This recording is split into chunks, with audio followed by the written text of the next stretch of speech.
Thanks for staying with us. Well, you will agree with me that Nigerians have had to grapple with a lot more mental health challenges in the past few years for obvious reasons. Now, today, to help us understand all the issues, well, some of the issues associated with the passing of the mental health bill is a practicing psychiatrist and consultant, Dr. Nkem Ndionuka, Medical Director, Tranquil Behavioural Health, Nigeria. Well, this is a huge step in the nation's medical story, and we are honored to have you, sir. Thank you very much. Thanks for coming. Yeah, awesome to be sharing this stage with you at such an important, talking on such an important subject.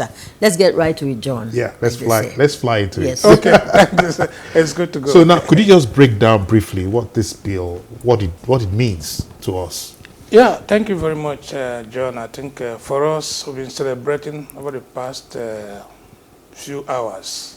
Yeah, because the passage of the bill means that we've started practice. Great. Wow. We've been practicing, yeah, I know, but then we've been practicing under the Lunacy Act of 1958, 1916 to 1958. So, and this was a rudimentary act from the British system.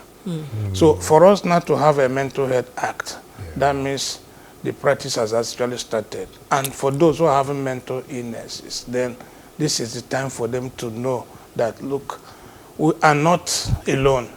Okay. The government is with us, the people are with us, the services are available. And at the end of the day, we want to see that mental health services are also incorporated into the primary health care services. Okay. So you're almost answering the next question. Oh, sorry. Yes, sorry. But that's cool. Yeah. It's like, how do we begin to see how this impacts, on the family, especially with families who presently have members with mental health challenges? Okay, thank you very much. I think for the family members or for the caregivers or those who have mental illnesses, this is also a time to say, there are a lot of stakeholders in this, even those who don't have. Because right now, we know that mental health, there's no health without mental health, we say every day. So somebody having a mental health challenge is not supposed to be stigmatized. He's not supposed to be deprived of his fundamental human right. And he can walk into the primary health care system and say, look, this is my challenges, hoping that he will get care. And of course, at the end of the day, sometimes I think it's all about implementation of this bill. In as much as we are happy the bill has been passed, or is an act now, but the implementation, I remember the failure of passing the Niger Delta stop, and what the people are suffering now. Yes. So, but this is about health. This is about services. And look, recently, a friend of mine called me. I never had any nurse in his hospital, no doctor, because everybody is going out. Why do they go out? Because the practitioners are not even well taken care of. Yes. So if there are no practitioners, then, the statistics is like 1 to 1 million, one psychiatrist to 1 million. Patients. 1 million patients. And that's 1 million, you can't even, if they come, say they don't even get one. So do we see an improvement? So we see an improvement because I think part of this is setting up a commission that will look after the provision, regulation, and of course the accessibility of mental health services to everyone, both for those who are ill and for those who are taking care of them. Okay. Yeah. Somebody now, when the bill is established, somebody can now say, okay, I can take a leave from my work because I want to take care of a member who is having mental illness. Yeah, and I was going there. Okay, actually. I'm just reading your guys' mind. Yeah. It means that our minds are yes. So I was going to say that we've used the word family. Yeah. Does it also mean that employers now can be bold enough to do certain things for the mental health of their... Yeah. If you look at even the HMOs, sometimes they don't cover mental health. In fact, I have some clients who come covered by HMOs and they will tell me, look, this is the extent. Don't talk about admission with these people because they're under our care. Yes. Just give them anything palliatively to let them go. Yeah. But with the bill in existence, then there will be insurance. National Health Insurance has not actually incorporated mental illness into it. So with this bill, all these things have to be incorporated. So somebody who is having mental illness out of his, not being his fault, now can have cares. I'm not talking about this same bill also takes care of those who are abusing substances, which is also another major bomb. It's an epidemic happening everywhere now.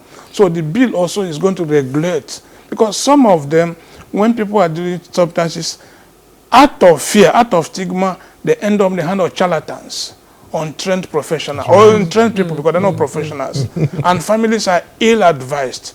But now, with the regulation, with the availability, with manpower, facilities, now people can now walk into trained professionals and seek counseling, seek help, and seek treatment if need be. Okay. Yeah. I also see a need, and we have less than 2 minutes. I also see a need for a lot of awareness creation, for members of the society, because you talked about it, stigmatization and discrimination. And that, has kept people who need help kind of bound. They are unable to come out to say, yes, we have this challenge, So how does this help us to be more open? Okay. Yeah, the bill in its totality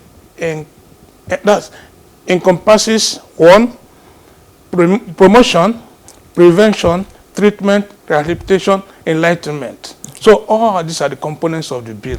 So if people are not aware, of course, I mean, the traditional, when people are sick, when people have mental illness, they are hidden because they don't know they could seek treatment. They don't know their possibilities to go somewhere. They are not going to be stigmatized if they go to Yaba. They say they're going to Yaba left. No. Now, they have the opportunity to walk into the primary health care in the villages where they live. Then, if the doctors there, if the specialists there cannot care, then they can refer. So, it goes across the whole spectrum of health management and health, that service delivery. So everybody will benefit.